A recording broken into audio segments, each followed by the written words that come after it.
ಇಲ್ಲಿದ್ದೀರಾ ಯಾಕೆ? ಎಲ್ಲಿರ್ಬೇಕು? ಅದೇನು ಈ ಡ್ರೆಸ್ ಅಲ್ಲಿ ಇದ್ದೀರಾ? ಇಲ್ಲೋಡು, ನೀನೇನ್ ಮಾತಾಡ್ತಿದ್ಯಾ ನಂಗೆ ಅರ್ಥ ಆಗ್ತಿದ್ಯಾ? ಹಾ ಅರ್ಥ ಆಯ್ತು ಬಿಡಿ. ಅವತ್ತೇನೋ ನಮ್ಮ ಬಾಸು ನಿಮ್ ಗಾಡಿನ ಟ್ರಾಫಿಕ್ ಪೊಲೀಸ್ ಇಟ್ಕೊಟ್ರು ಅಂತ ಆ ರಿವೆಂಜ್ ತೀರ್ಸ್ಕೊಳಕ್ ಬಂದಿದ್ಯಾ? ಏನ್ ಆ ಕಡೆ ಈ ಕಡೆ ನೋಡ್ತಿದ್ಯಾ? ನಮ್ ಬಾಸ್ಗ ನೀನ್ ಒಬ್ನೇ ಬಂದಿದ್ಯಾ ಇಲ್ಲ ನಿನ್ ಜೊತೆ ಯಾರಾದ್ರೂ ಬಂದಿದಾರಾ? ಎಲ್ರು ಒಟ್ಟಿಗೆ ಬಂದಿದೀವಿ. ಯಾಕೆ? ನಿನ್ ತಲೆ ಕೆಟ್ಟೋಗಿರೋದೇ ನಿನಗೆ ಗೊತ್ತಿಲ್ಲ. ಬಾ, ಎಷ್ಟು ಜನ ಬಂದಿದಾರೋ ಹುಚ್ಚಾಸ್ಪತ್ರೆಯಿಂದ. ಛೇ,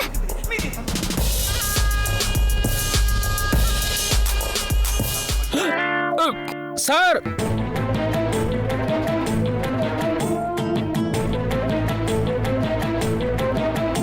ಅಮ್ಮ, ನಿಮ್ಮ ಹತ್ರ ಸ್ವಲ್ಪ ಮಾತಾಡಬೇಕು.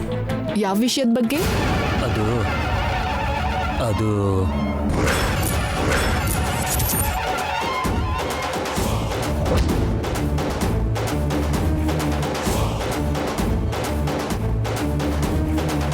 ಅದು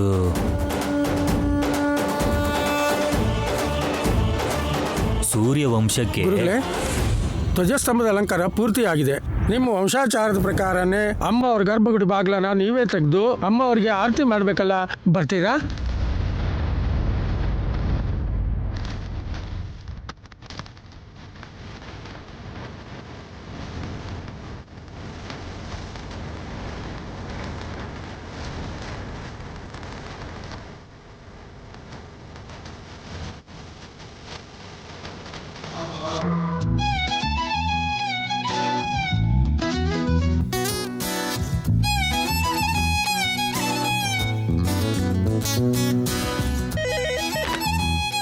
ಹಲೋ, ಯಾರು?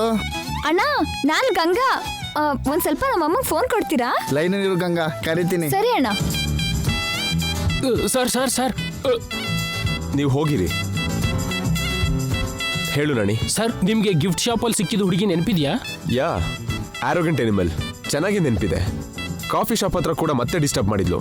ಅಫ್ಕೋರ್ಸ್ ಅವಳಿಗೆ ಸರಿಯಾದ ಪನಿಷ್ಮೆಂಟೇ ಕೊಟ್ಟಿದ್ದೆ. ಆ ಹುಡುಗಿ ಈ ದೇವಸ್ಥಾನದಲ್ಲೇ ಸಿಕ್ಕಿದ್ಲು ಸರ್.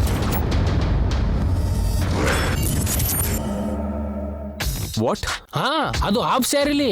ಸೆನ್ಸ್ ಇಲ್ದೆ ಮಾತಾಡ್ಬೇಡ ನಣಿ. ಅವಳು ಪಕ್ಕಾ ಸಿಟಿ ಗರ್ಲ್. ಈ ವಿಲೇಜ್ ಯಾಕೆ ಬರ್ತಾಳೆ? ಬಂದಿದ್ದಾಳೆ ಸರ್, ನಾನ್ ಕಣ್ಣಾರ ನೋಡಿದ್ದೀನಿ. ಶಟಪ್ ನಣಿ. ಫಸ್ಟ್ ಹೋಗಿ ಐ ಡಾಕ್ಟರ್ ಹತ್ರ ಚೆಕಪ್ ಮಾಡಿಸ್ಕೊ. ನನ್ ಟೈಮ್ ವೇಸ್ಟ್ ಮಾಡಬೇಡ.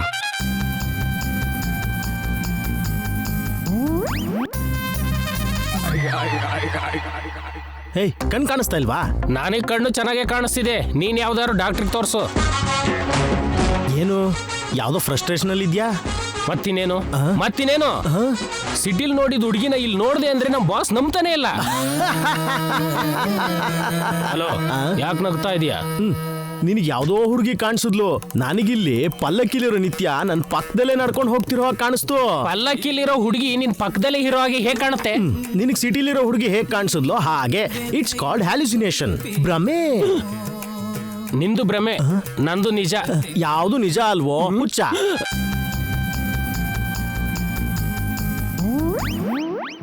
ನಾನ್ ನೋಡಿದ್ದು ನಿಜವಾಗ್ಲೂ ನಿಜ ಅಲ್ವಾ? ಲೈನಲ್ಲಿ ಇದ್ಯೇನೆ? ಹಾ, ಇದ್ದೀನಿ. ಹೆಂಗಿದ್ಯಾ?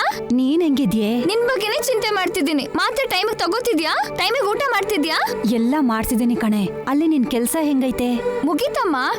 ದುಡ್ಡು ತಗೊಂಡು ಸಂಜೆ ಬರದೆ. ಧ್ವಜಸ್ತಂಭ ಪ್ರತಿಷ್ಠಾಪನೆ ಆಯ್ತೇನೆ? ಹಾ, ಶುರು ಆಗಿದೆ. ಅದೇ ಅಲ್ಲ, ಯಾರೋ ಸೂರ್ಯವಂಶದ ಜಮೀನ್ದಾರಂತೆ. ಅವ್ರ ನಿಶ್ಚಿತಾರ್ಥನೂ ನಡೀತಿದೆ. ಎಷ್ಟು ಜೋರಾಗಿ ನಡೀತಿದೆ ಗೊತ್ತಾ? ದೊಡ್ಡ ವಾದ್ಯ, ಕೋಲಾಟ, ಗೊಂಬೆ ಆಟ, ದೊಡ್ಡ ಜಾತ್ರೆ ತರ ಇದೆ. ಹುಡುಗಿ ಕಡೆಯವ್ರು ಕೂಡ ದೊಡ್ಡ ಶ್ರೀಮಂತರಂತೆ. ಅವ್ರ ಹೆಸರು ಕೂಡ ಏನೋ ಅಂದ್ರಲ್ಲ, ರೂಪಾ ಶ್ರೀನಿವಾಸ್ ಅಂತೆ.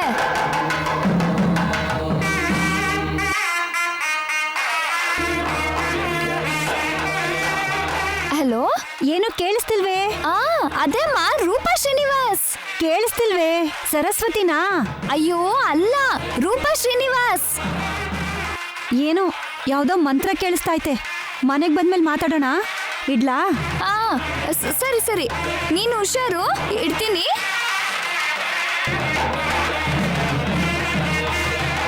ಧ್ವಜಸ್ತಂಭದ ಪ್ರತಿಷ್ಠಾಪನೆ ಶುರು ಆಯ್ತೇನೋ. ಹೋಗಿ ಕೈ ಮುಗಿಬೇಕು.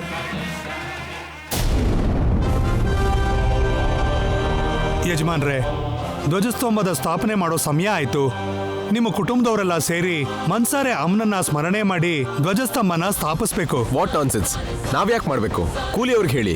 ತಪ್ಪು ಕಣಪ್ಪ, ಈ ಗುಡಿ ಧರ್ಮದರ್ಶಿಗಳು ನೀವು, ನಿಮ್ ಕುಟುಂಬ ಮಾಡ್ಬೇಕಾದ ಕಾರ್ಯ ಇದು, ಅದಕ್ಕೆ ನಿಮ್ಮನ್ನ ಕರೆಸಿದ್ದು. ಧರ್ಮಶ್ರೀ ಅಂದ್ರೆ ಯಜಮಾನ ಅಂತ ಅರ್ಥ ಅಲ್ವಾ?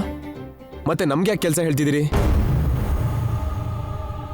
ಗುಡಿ ಕಟ್ಟೋದಕ್ಕೆ ಜಾಗ ದುಡ್ಡು ಕೊಟ್ಟಿದ್ದಕ್ಕೆ ಗೋಡೆ ಬಿದ್ದು ಹೋದ್ರೆ ಇಟ್ಗೆ ಜೋಡಿಸೋದು, ಬಣ್ಣ ಹೋದ್ರೆ ಬಣ್ಣ ಹೊಡ್ಸೋದು, ಸ್ತಂಭ ಕೆಳಗೆ ಬಿದ್ರೆ ಅದನ್ನ ಸರಿ ಮಾಡೋದು, ಇಂಥ ಕೆಲಸ ಎಲ್ಲ ನಮಗೆ ಹೇಳ್ಬೇಡಿ. ಅಂಡ್ ಅದು ನಮ್ಮ ಕೆಲಸ ಕೂಡ ಅಲ್ಲ. ಜೈ, ಅವ್ರು ಹೇಳಿದ್ದು ಕೆಲಸ ಮಾಡೋಕ್ಕಲ್ಲ, ಪುಣ್ಯನ. ವಾಟ್ ಪುಣ್ಯ? ಹೌದು ಜೈ, ನಮಗೆ ಎಷ್ಟೋ ಕೊಟ್ಟಿರೋ ದೇವರಿಗೆ ನಾವು ಒಂದ್ ಸ್ವಲ್ಪ ವಾಪಸ್ ಕೊಡೋದಪ್ಪ.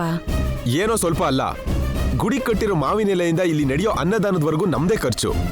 ಸುಮ್ನೆ ಗೊತ್ತಿಲ್ಲದೆ ಮಾತಾಡ್ಬೇಡ ಜೈ, ಜಾಸ್ತಿ ಮಾತಾಡದೆ ಧ್ವಜಸ್ತಂಭನ ನಿಲ್ಸು. ಅಜ್ಜಿ, ಜೈ, ಇಷ್ಟು ಜನರ ಮುಂದೆ ದೊಡ್ಡವ್ರನ್ನ ಎದುರಿಸೋದು ಸರಿಯಲ್ಲ. It's not your office, they are not your subordinates. ಏರ್ಪಾಡೆಲ್ಲ ಶುರು ಮಾಡಿ.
ಎಲ್ಲರೂ ಶಕ್ತಿ ಕೊಡು ಅಂತ ಅಮ್ಮನವ್ರನ್ನ ಬೇಡ್ಕೊಂಡು ಎಳಿರಿ.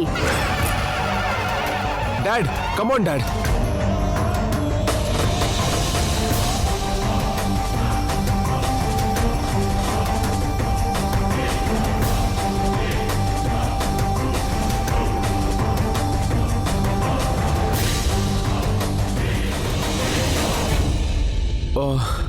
ಐ ಕಾಂಟ್ ಡ್ಯಾಡ್, ಇದೆಲ್ಲ ಟೈಮ್ ವೇಸ್ಟ್.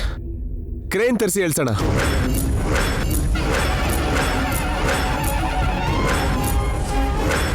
ಇದನ್ನ ಮನುಷ್ಯರೇ ಮಾಡ್ಬೇಕಣೋ. ಹಾಗಾದ್ರೆ ಎಕ್ಸ್ಟ್ರಾ ಮ್ಯಾನ್ ಪವರ್ ತರ್ಸೋಣ. ಊರಲ್ಲಿ ಎಷ್ಟು ಜನ ಇದ್ದಾರೋ ಅವ್ರನ್ನೆಲ್ಲರನ್ನೂ ಬರಕ್ ಹೇಳಿ. ಊರವ್ರು ಯಾರೂ ಬರಲ್ಲ. ನಿಮ್ಮ ಮನೆಯವರೆಲ್ಲರೂ ಬಂದ್ರ? ಎಲ್ಲ ಬಂದಿದೀವಿ. ಇನ್ಯಾರನ್ನಾದ್ರೂ ಮರ್ತಿದ್ದೀರಾ? ಯೋಚನೆ ಮಾಡಿ. ಅಂದ್ರೆ ನಮ್ ದೂರದ ರಿಲೇಟಿವ್ಸ್ ಎಲ್ಲೋ ಇದ್ದಾರೆ, ಅವ್ರನ್ನೂ ಕೂಡ ಕರ್ಸ್ಬೇಕಾ? ನೀನಿರು ಜೈ, ನಮ್ ಭಾವಿ ಸೊಸೆನೂ ಅವ್ರ ಕುಟುಂಬದವರು ಇಲ್ಲೇ ಇದ್ದಾರೆ ಶಾಸ್ತ್ರಿಗಳೇ, ಅವ್ರನ್ನ ಕರೆಯೋಣ ಅಂತೀರಾ? ಕರೀರಿ. ಇಷ್ಟು ಜನ ಎಳೆದಾಗ್ಲೂ ಏನು ಆಗದೆ ಇರೋದು ಅವ್ರು 3 ಜನ ಬಂದ್ರೆ ಆಗ್ಬಿಡತ್ತಾ? ಇದು ನಿಮ್ ಕುಟುಂಬದವ್ರ ಕಾರ್ಯ. ಕುಟುಂಬದವರೆಲ್ಲ ಸೇರಿ ಕಾರ್ಯ ಮಾಡ್ಲಿ ಅಂತ ಅಮ್ಮನವ್ರು ಆಸೆ ಪಡ್ತಿದ್ದಾರೇನೋ. ಅದಕ್ಕೆ ಧ್ವಜಸ್ತಂಭ ಪ್ರತಿಷ್ಠಾಪನೆ ಆಗ್ತಿಲ್ವೇನೋ. ಹೋಗಿ ಅವ್ರನ್ನ ಕರ್ಕೊಂಬ ಕಲ್ಪನಾ.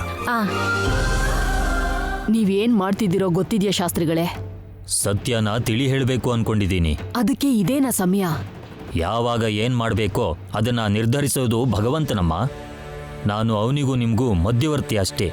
ನಾವು ಆ ದೇವ್ರ ಕಾರ್ಯಕ್ಕೆ ಬಂದಿರೋದು. ದೇವ್ರ ಕಾರ್ಯನ ನಡೆಸಿ ಈ ಸನ್ನಿಧಿಲೆ ಶಾಪ ವಿಮೋಚನೆ ಮಾಡ್ಕೋಬೇಕು ಅಂತ ಬಂದಿದ್ದೀವಿ. ನಿಮ್ಗಿನ್ನೂ ವಿಮುಕ್ತಿ ಸಮಯ ಬಂದಿಲ್ಲಮ್ಮ. ಎಷ್ಟು ಜನ ಪ್ರಯತ್ನ ಪಟ್ರು ನಿಲ್ದಿರೋ ಆ ಧ್ವಜಸ್ತಂಭನೆ ಇದಕ್ಕೆ ಸಾಕ್ಷಿ. ಆದ್ರೆ ನೀವ್ ಈ ವಿಷಯದಲ್ಲಿ ತಲೆ ಹಾಕ್ತಾ ಇರೋದೇ ಒಳ್ಳೇದು. ತಲೆಮಾರುಗಳಿಂದ ಅನುಭವಿಸ್ತಿರೋ ಕಷ್ಟಗಳಿಗೆ ಕಾರಣವೇ ನಮ್ಮ ಕುಟುಂಬ ಆಗಿರುವಾಗ ನಾನು ಹೇಗೆ ಮೌನವಾಗಿರಲಿ?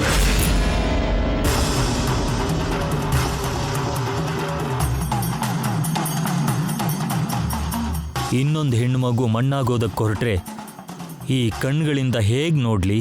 ಎಲ್ಲದಕ್ಕೂ ಒಂದು ಮುಹೂರ್ತ ಅಂತ ಇರುತ್ತೆ ಶಾಸ್ತ್ರಿಗಳೇ. ಇಷ್ಟೊಂದು ಆತ್ರ ಮಾಡೋದು ಒಳ್ಳೇದಲ್ಲ. ಹುಡುಗಿ ಬರ್ತಿದ್ದಾಳಲ್ಲ, ಅಮ್ಮವ್ರ ಅನುಗ್ರಹ ಹೇಗಿದೆಯೋ ನೋಡೋಣ.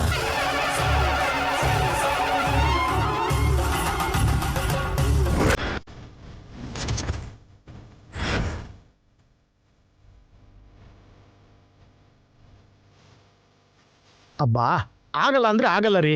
ನಾನು ಹೇಳ್ದೆ ಅಲ್ವಾ, ನಿಮ್ಗೆ ಅರ್ಥ ಆಗ್ತಿಲ್ವಾ? ನಾವಿಲ್ಲಿ ತುಂಬ ಬಿಸಿ. ಸರಿ ಬಿಡಿ, ನಾವು ಬಂದ್ಮೇಲೆ ನೋಡೋಣ, ಓಕೆನಾ? ಛೇ,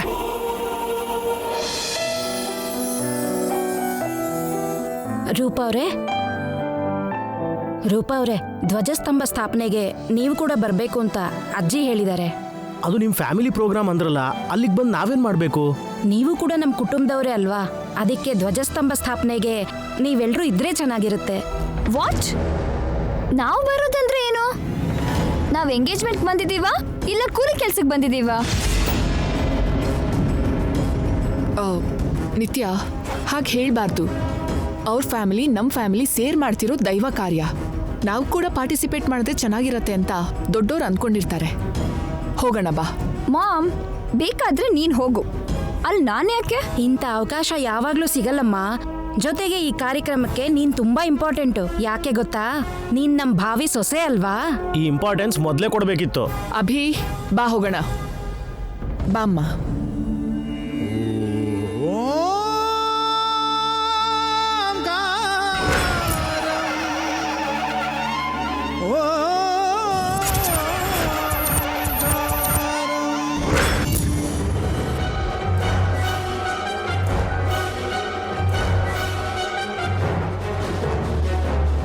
ಇವತ್ತಿನಿಂದ ನೀವು ಸೂರ್ಯವಂಶ ಕುಟುಂಬದಲ್ಲಿ ಭಾಗಿಯಾಗ್ತಿದ್ದೀರಾ.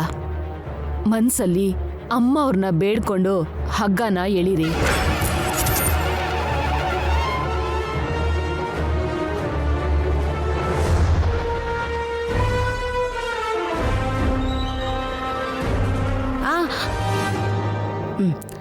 ನಿಶ್ಚಿತಾರ್ಥ ಆಗೋವರೆಗೂ ನಮ್ಮ ಸಂಪ್ರದಾಯ ಮರಿಬೇಡಮ್ಮ.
Stop stop stop.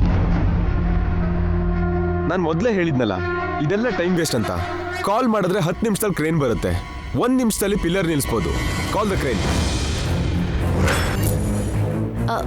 ಜೈ ಹೇಳ್ದಾಗೆ ಆ ಕ್ರೇನ್ ತರಿಸ್ಬಿಡಿ ಅಣ್ಣ. ಇದು ಮನುಷ್ಯರಿಂದ ಆಗೋ ಕೆಲಸ ಅಲ್ಲ. ಎಸ್, ಮಾಮ್ ಹೇಳಿದ್ದೆ ಕರೆಕ್ಟ್. ಹೌದು, ಎಷ್ಟು ಪೌಡರ್ ಹಾಕಿದ್ರು ಬರ್ತಿಲ್ವೇ? ನಿಮ್ ಕುಟುಂಬದವರೆಲ್ಲ ಸೇರಿ ಪ್ರಯತ್ನ ಪಟ್ರು ಪ್ರತಿಷ್ಠಾಪನೆ ಆಗಿಲ್ಲ ಅಂದ್ರೆ ನಿಮ್ಮೊಳಗೆ ಏನೋ ಅಪರಾಧ ಆಗಿದೆ. ನನ್ನ ಮಗಳನ್ನ ಬೇಡ ಅಂದ್ರೆ ಇನ್ನೇನಾಗುತ್ತೆ? Yes, I am jealous. ಒಂದ್ ವೇಳೆ ನನ್ ಪೌಡರ್ ಆಗಿರತ್ತಾ? ಮೀನಾಕ್ಷಿಗೆ ಫೋನ್ ಮಾಡಿದ್ಕ? ಆ ಅಪರಾಧನ ನಿವಾರಿಸ್ಕೊಂಡ್ರೇನೆ ಪ್ರತಿಷ್ಠಾಪನೆ ಆಗೋದು. ಏನ ಅಪರಾಧ? ನಿಮ್ಮಲ್ಲಿ ಕೆಲವರ ಮನಸ್ಸು ಶುದ್ಧವಾಗಿಲ್ಲ. ಅಂದ್ರೆ ಈಗ ಯಾರ ಮನ್ಸಲ್ಲಿ ಏನಿದೆಯೋ ಅಂತ ತಿಳ್ಕೊಳ್ಳೋದಕ್ಕೆ ಎಕ್ಸ್ರೇ ಸ್ಕ್ಯಾನಿಂಗ್ ಮಾಡಿಸ್ಬೇಕಾ? ಹೀಗೆ ಹೇಳ್ತಿದ್ದೀರಲ್ಲ, ನಿಮ್ಮ ಮನಸ್ಸು ಪರಿಶುದ್ಧವಾಗೇ ಇದ್ರೆ ಹಗ್ಗ ಹಿಡಿದು ಎಳೀರಿ. ನಿಮ್ಮೊಬ್ಬರಿಂದನೇ ಈ ಕೆಲಸ ಆಗ್ಬೋದು. ಜೈ, ಹಿರಿಯರ ಹತ್ರ ಹಾಗೆಲ್ಲ ವಾದ ಮಾಡಬೇಡ. ಮನಸ್ಸಿನಲ್ಲಿ ಯಾವುದೇ ಕಲ್ಮಶ ಇಲ್ದಿರೋರಿಗೆ ದೈವಶಕ್ತಿ ಇರುತ್ತೆ. ಆ ಶಕ್ತಿ ನಿಮ್ ಜೊತೆಯಾಗ್ಲಿ ಅಂತಾನೆ ನಾ ಹೇಳ್ತಾ ಇರೋದು. ಆ ಶಕ್ತಿ ಎಲ್ಲಿಂದ ಬರಬೇಕು?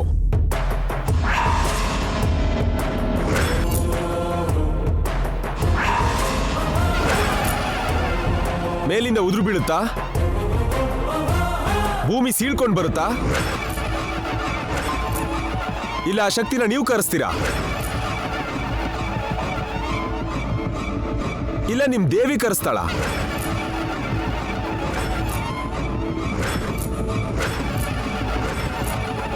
ಮ್ಯಾನ್ ಪವರ್ ಇಂದ ಆಗದಿರೋದು ಏನೂ ಇಲ್ಲ. ಬೇರೆ ಪವರ್ನ ನಾನು ನಂಬಲ್ಲ. Come on, get ready. 1, 2, 3.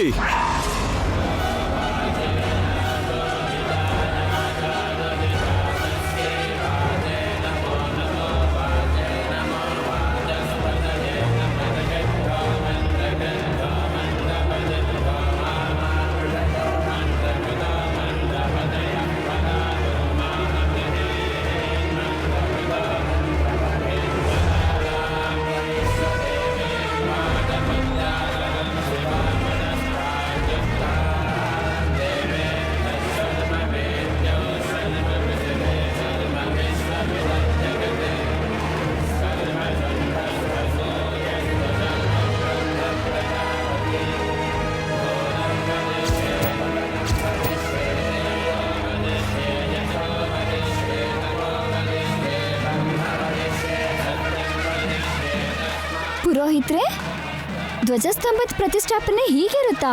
ನೋಡೋಕೆ ಅದೃಷ್ಟ ಇರ್ಬೇಕಮ್ಮ. ಅಂದ್ರೆ ಇದನ್ನ ಎಳೆಯೋಕೆ ಇನ್ನೆಷ್ಟು ಅದೃಷ್ಟ ಇರಬೇಕು? ಅಪಚಾರ. ಇದು ಆ ಕುಟುಂಬದವರಿಗೆ ಶ್ರೇಯೋಬಲಾಶಿಗಳಿಗೆ ಮಾತ್ರ ಸಿಗೋ ಅದೃಷ್ಟ. ಹಾ, ನಾವು ಕೂಡ ಕೈ ಜೋಡಿಸ್ಬೋದಲ್ವಾ? ಹಾಗೆ ಮಾಡಿದ್ರೆ ಅಪರಾಧ ಆಗುತ್ತಮ್ಮ. ಅಯ್ಯೋ, ಗೊತ್ತಿಲ್ಲದೆ ಇದಕ್ಕೂ ಮೊದಲು ಧ್ವಜಸ್ತಂಭಕ್ಕೆ ಬೊಟ್ಟಿಟ್ಬಿಟ್ನಲ್ಲ. ಹೌದಾ? ಈ ವಿಷಯ ಯಾರಿಗೂ ಹೇಳ್ಬೇಡಮ್ಮ, ಮನ್ಸಲ್ಲೇ ಇಟ್ಕೋ. ತೊಂದ್ರೆ ಏನು ಆಗಲ್ಲ ಅಲ್ವಾ? ತಿಳಿದೇ ಮಾಡಿರೋ ಕೆಲಸ ಅಲ್ವಾ. ಇನ್ನೂ ಹೇಳಬೇಕು ಅಂದ್ರೆ ಧ್ವಜಸ್ತಂಭಕ್ಕೆ ಬೊಟ್ಟಿಟ್ಟು ಅದನ್ನ ಎಳೆಯೋದಕ್ಕೆ ಪೂರ್ತಿ ಅರ್ಹತೆಯನ್ನು ಪಡ್ಕೊಂಡಿದ್ಯಾ. ಹಂಗಾದ್ರೆ ನಾನು ಕೂಡ ಧ್ವಜಸ್ತಂಭ ಎಳಿಬಹುದಾ? ಖಂಡಿತ ಎಳಿಬಹುದಮ್ಮ. ನನ್ಗಾಗಲ್ಲ, ನಮ್ಮ ಅಮ್ಮಂಗೋಸ್ಕರ. ಸಂಕಲ್ಪ ಒಳ್ಳೇದು. ವಿಜಯೋಸ್ತು.